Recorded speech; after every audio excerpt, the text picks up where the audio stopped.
everyone, and thanks for joining me today. For this video, I'd like to show you 5 Dollar Tree DIY home decor. It was easy to achieve and fun to do, so come check it out. So for my first project, I picked up this glass teacup from the dollar store as well as some candles. I'm really not interested in the candles itself, just the wax. So I started off with spraying the glass white, and I was very cognizant of painting the outside only and leaving the inside so that it didn't become flammable.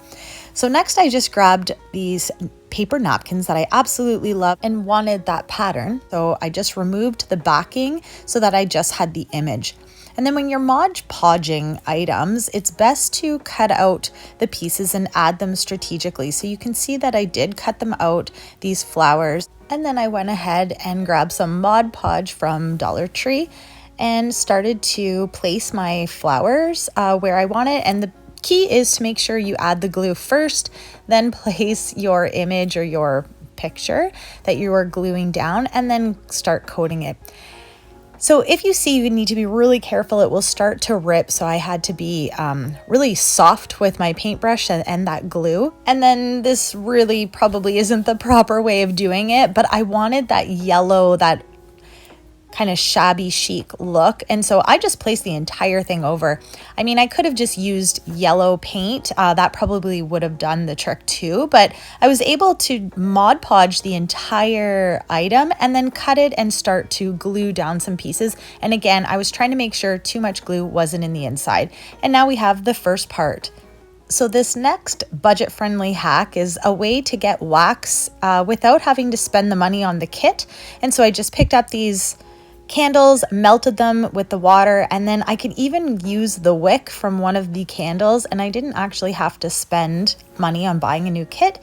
Just made sure that the wick was standing up and I could start pouring wax in there. So once I did pour the wax, I was able to let it sit and harden, and once that was complete, I could cut down the wick to the size that I wanted. And again, I really didn't want any loose ends hanging around the edge near the flame when I do light it. I also picked up this candle snuffer from the Dollar Tree as well as this plastic clear tray.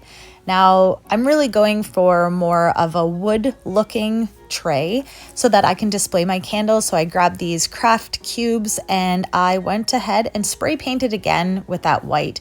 And this was really to give that base so that it looked more like the wood texture that I'm going for, and I'll show you how I do that. So once everything was dry, I went ahead and first started to glue down those wood cubes, and that was really to act as a base or legs for my trays so that I'm making it that much more fancy. So next I went with this clear wax, and it's usually what you use for like when you're chalk painting furniture to give that antique look, but I also found that this can really help to achieve a wood grain look. And I started off really thin. You want to be able to see through it and see those lines. But then once I had completely covered it, I used a dry brush, and this was really just to smooth it out to make it look a little bit more natural. And now I went from a very clear plastic tray to a wood looking tray that can hold items such as this candle that I made to set that ambiance while I read a book, but it's also going to help for when I'm actually putting in a real coffee down and drinking while I'm relaxing by my ottoman.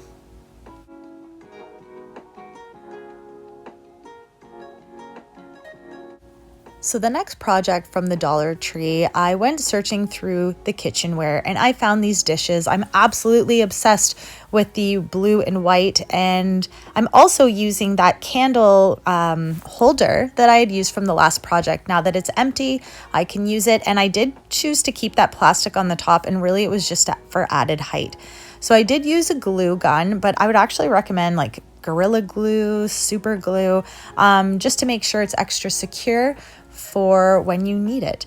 And so I added that top, and like I said, it was just to add a little tiny bit more height, and I went ahead and made sure that it was even before I secured the piece down to allow the glue to dry. And your choice, but you can leave it just like that, or you can add a topper. I chose to use this little tiny flower vase because it really went with that blue and white theme. Like I said, I love blue and white dishes any chance or excuse to use it, and it turned out really nice.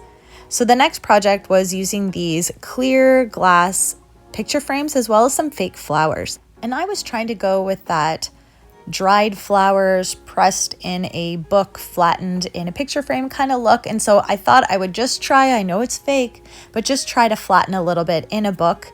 And so I did do that and then place something heavy over top just to see what would happen.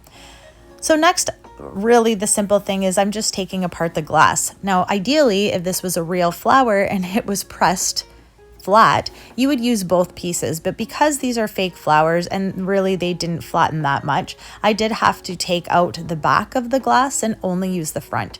So once I had placed it on, again, I'm using glue. You can use super glue, Gorilla Glue, but anything that's going to stay on the glass. And a little goes a long way. Because you are using glass, you will see the mark. So I was trying to be very careful with how much glue I used. And now I have that textured, a little bit of a three-dimensional look that you can place throughout your home. And for my last Dollar Tree pickup, I again went to the kitchenware section and found this bowl. I loved the look of it, and what I was trying to achieve for a home decor was those aged vessels. So I grabbed some quick dry spackle and placed it on the bowl. And really I'm not joking, there's no wrong way to put this spackle on the bowl. I chose to do more of a circular motion. Just be sure to do the inside and the outside of the bowl. And now once that's completely dry, you will notice that I can still clearly see what the bowl looked like underneath, and that's okay. I'm just trying to achieve the texture, and I'm going to go in and paint it after. So I decided to start with a brown color base, but you really can use any color you want. You can go with grays, charcoal, etc., and go from there. So I decided to start with that brown. Once it was completely dry, I used a wet paper towel, and that was really to act like a paintbrush or a sponge. And so I went in with like a vanilla light color, and I wanted to start highlighting the bowl, and this was really just to start seeing the texture, and it's already starting to look like a handcrafted bowl. So once I went ahead and did that, I wanted to start adding some lowlights and highlights. So I went with a little bit of a lighter color, cream, beige, and as well as a dark brown, and was just interchanging between the lowlights and the highlights, again to add some wear and tear to it, as if this is very old piece that I may have bought from a place like Restoration Hardware, where that's very expensive. And again, you're doing the inside and the outside. I actually did allow it to dry before I added some more color, just so it stopped blending so much and stood out a little bit more. You can clear coat it for protection, and then you are all set with an aged vessel to place items like keys, or maybe you can add some greenery like I did to really bring some life to your space.